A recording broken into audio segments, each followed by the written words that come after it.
What is going on, YouTube people? Neo Cards and Comics here. Today, a little pickups video. It has been buying season for me. I have just been taking the deals as they come along, and today's is for those that have been saying, "How come you never talk about comic books anymore?" Today's video is for you because, and this is where a ton of people will click off.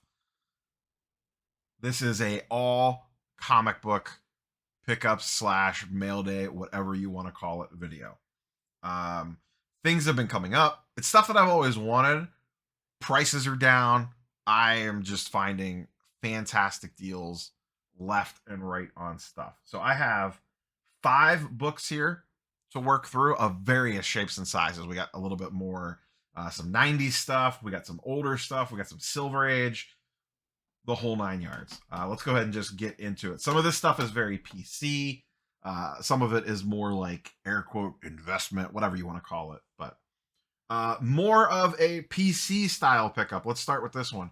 It's one I've been chasing for a while. The census count on this is extremely low. I think there's only 40 or 50 of these in a CGC 9.8. This is a classic Jim Lee cover. Probably my favorite era of X-Men, as it is the team that I basically was introduced to and grew up on, and then kind of filtered back and fell in love with the Claremont era stuff. Not a key book, just a key cover. X-Men Annual #1 from 1992. Like I said, iconic Jim Lee cover. These, one, do not come up often with it, especially in a 9.8. See the 9.8 right there. Especially in a 9.8. They're typically the ones that do are very, very high priced, like $300-400. Someone had 2 of these. I don't know if they just got back in order from CGC or what. Up on eBay, they posted them at $199 OBO, and I came extremely close to just smacking the bin. Since they had 2 of them, I submitted an offer, and I was only going to give it a very short amount of time before I just hit the bin. I think I offered like 170 or 160 just for the hell of it, and they replied back at, I believe, 175, and I immediately accepted. This is one I've wanted for a really, really long time. Like I said, this is not a key book. There's no key first appearance in this. Nothing special other than being, quite frankly, maybe one of Jim Lee's best covers. It is up there. It's this one, X-Men 11 for me, and maybe a few other issues in that run, but those are the pinnacle 2. Love, love, love this book. We'll be super excited to display this one. I'm actually probably going to switch up my display to get that one into the mix. And these were just kind of things, everything here, this was not like a planned attack. This has just been very much me just kind of sitting on the sidelines, waiting for deals to pop up on things that I want and pouncing when I see it. The next 2 I picked up in a package deal. Friend of the channel, friend of mine, Swaggle House Comics, was running a claim sale about a week and a half ago, maybe 2 weeks ago, depending on when you all are seeing this. And I was sitting in, watching, hanging out. It was a Saturday night. I was playing video games. I think I had like Dota up or something, and I was watching the claim sale, and he had 2. He put up the first book, and I was like, huh, that's kind of cool. I wouldn't mind having that for the X-Men collection. So I was like considering making an offer on it.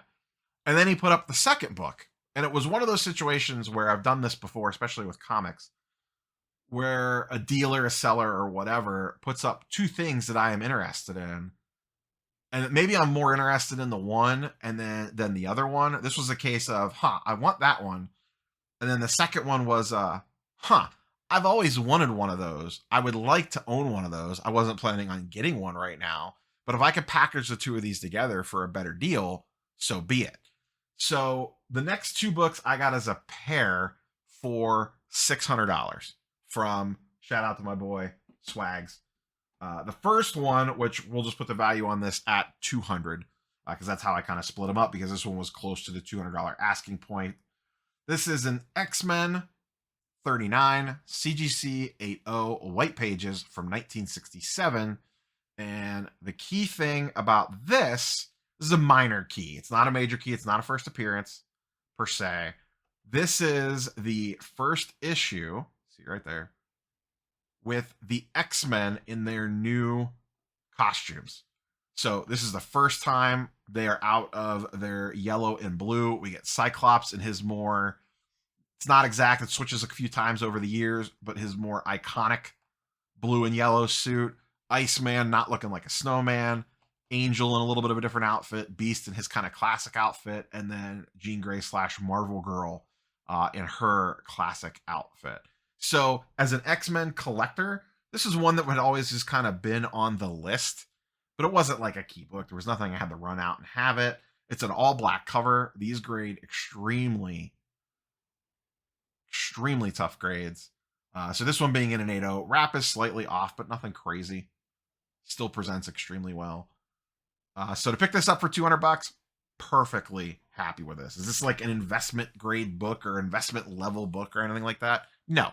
But if you're an X-Men collector, I feel like this is one that you got to have at some point in time. It's not a priority book.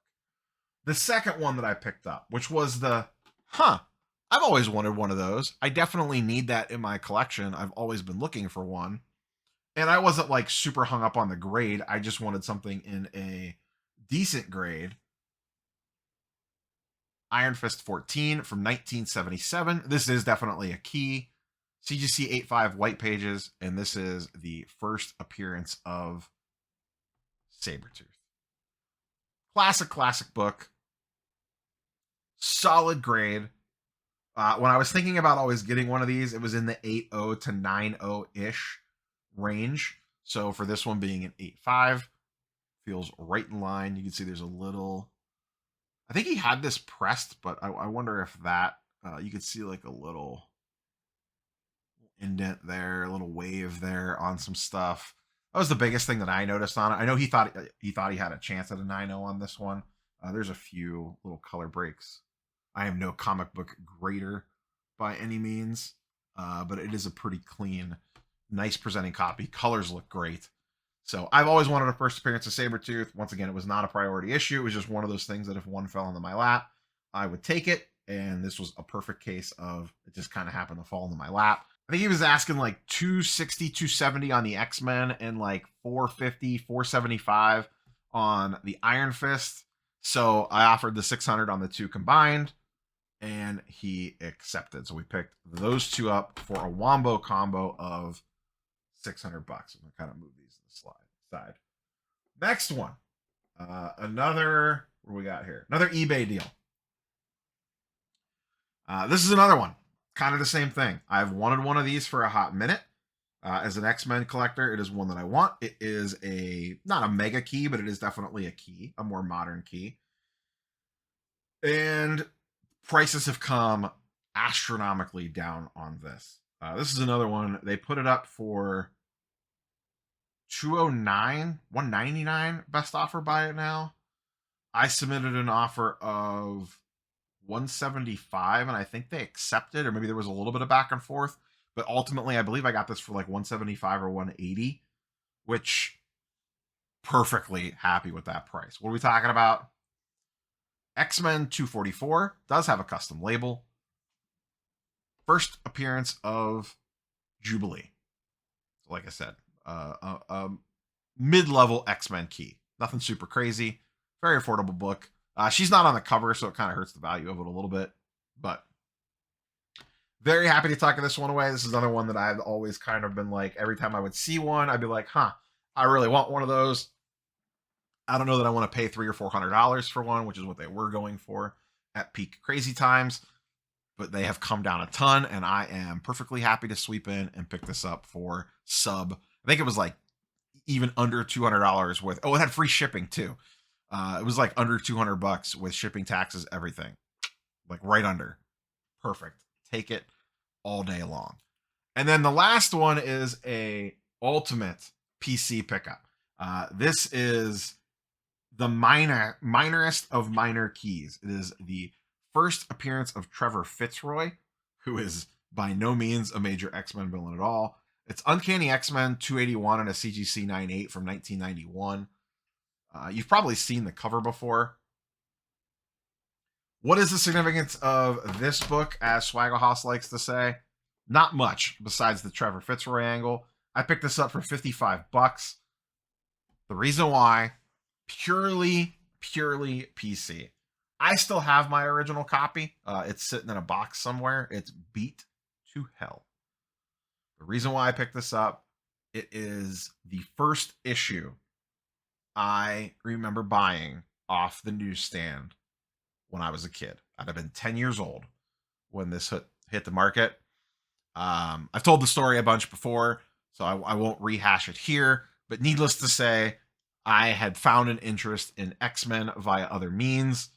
I was in Valley View in Brookfield, Ohio. Shout out if you know where the Valley View is in Brookfield, Ohio, shout out to you.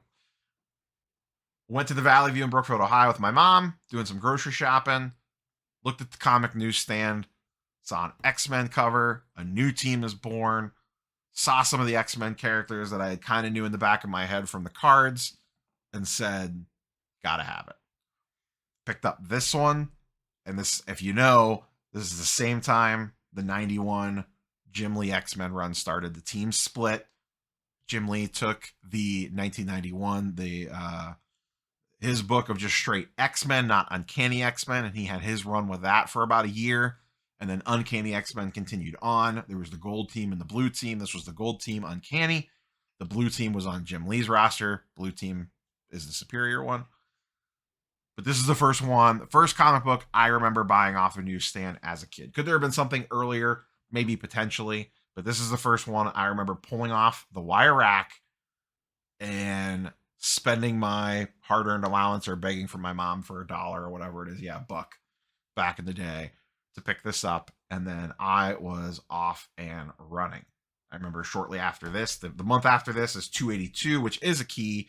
That is the first appearance of Bishop. And like I said, I walked into the X-Men as a 10-year-old. First exposure was right as the Jim Lee run was starting. That is why the Jim Lee artwork and the cards and this all really strike home with me, because it was my introduction. It wasn't my introduction, but it was the hook was set, and that was when I took the bait, was with that run. So ultimate PC pickup there, a fun walk down memory lane. Like I said, not an important book for any other normal person, but it's important to me. And I think sometimes we kind of lose a little sight of that. Sometimes we get caught up in how much is this worth and the value and what's the importance of it and this and that and the other thing. And deep down, we're all just collecting paper, cardboard with pictures of men on it or women or artwork or expensive pieces of paper, whatever you want to call it. And it feels good to kind of actually focus in on that, on something like this, versus worrying about, is it a key? Is it a rookie card? Is it a PSA 10? Whatever. So that's all I got. Hope you guys like this one. Let me know your favorite pickup out of this little stack. We'll catch you boys and girls on the next one. Peace.